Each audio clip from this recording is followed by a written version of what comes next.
The Tilt4orce Velocar gets a radical upgrade. In his review of the Tilt4orce, Dr. Craig Cornelius suggested that the steering control should be more conspicuous, that the little steering wheel used to actuate steering was not prominent enough to foster confidence in a novice rider, that it should be more like the actuator on the Tripendo tilting trike, where one lever controls tilt while the other controls steering. Shortly after that webcast, I connected the left lever of the Tilt4orce to actuate manual steering, and now only the right lever controls tilt, just like on the Tripendo. And because I had previously experimented with the Tripendo setup, this time I installed a laterally pivoting crossbar connecting the rear swing arms. In this Coroplast model, the blue crossbar is coupled to the front of each swing arm, colored in red, while a single pivot at its center, where it crosses the Velo's mainframe, provides a balanced teeter-totter-like action. This construct is designed to help distribute the force coming from the single lever acting on a single swing arm, which made the tilting action feel one-sided. I conducted 6 test rides with this Tripendo style setup with the crossbar installed under the seat. Here are my findings. It took a bit of time to unlearn my habit of using both tilt levers to control tilt. Even though I developed some comfort with the setup, I still preferred the little steering wheel at my fingertips. Why? Because the rotation of the steering wheel feels unlike the fore and aft movement of the levers. It's easier to mentally separate the two actions. When I use both levers to control tilt, one lever travels forward while the other lever travels back at an equal speed and distance. It's symmetrical, it's less confusing. I didn't have to think about it. But with each lever traveling at a different speed and distance, serving a different function, I constantly had to think about it. Plus, I can apply more force using both levers to control tilt. It feels more stabilizing. However, instead of going back to the little steering wheel, and in keeping with the shape-shifting design and the mutations of various constructs, I have installed a radical approach to actuate manual steering in a very conspicuous and powerful way. It involves using the force available when I move my shoulders up and down. This photo shows the new system in an unlocked position to allow access to the back of my seat. This second photo shows me seated with the actuators locked into place. This video shows how the setup works. As I steer the front wheel with my hand, the actuators move up and down. This simulates how the actuators respond to the forces controlling the free-to-caster system.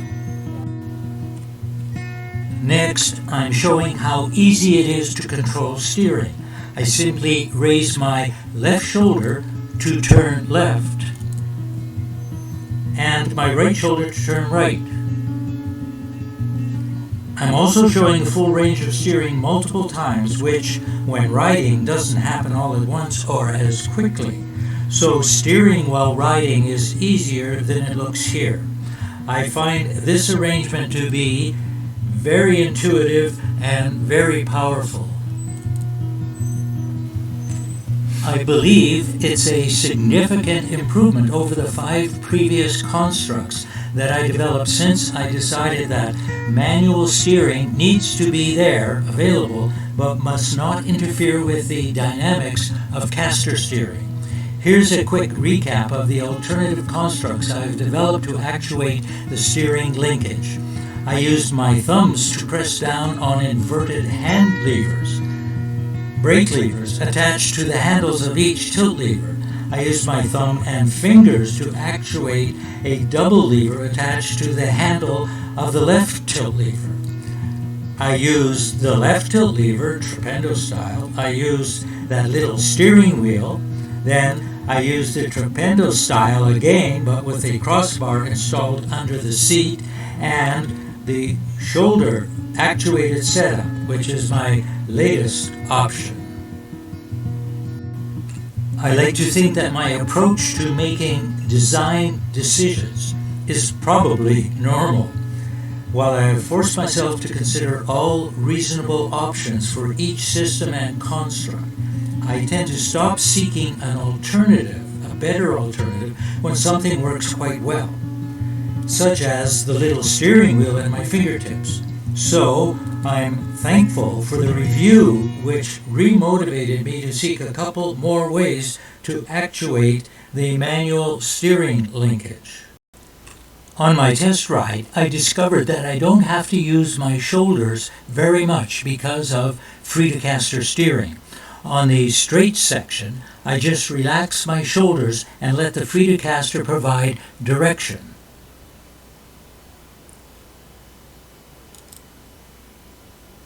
Occasionally, a slight nudge of a shoulder helps to keep the velo straight without having to make any adjustments to the tilt. It's intuitive, it's simple, and it seems to happen without thinking. In the corner, I first use the tilt levers to initiate the lean to the inside of the curve. No counter steering is needed. It feels very intuitive, stable, and also seems to happen without thinking. I'm thinking that this latest method of actuating the steering linkage is worth testing out further, as it feels natural, powerful, and stabilizing. It feels like it's providing a complementary benefit to the Free-to-caster steering instead of acting as a separate steer system. So, what's next? As discussed on the Laid Back Bike Report, the next step is to invite novice riders to test ride the new steering system and develop a learning curve profile for riding a tilting trike with a mechanical tilt control and 2 complementary steering systems. I'm also keen to test ride the Delta on ice to experience the loss of traction in the steered front wheels to see how the Free-to-caster arrangement responds to it, as well to check out what happens when traction is lost on all 3 wheels. These tests might provide some interesting videos.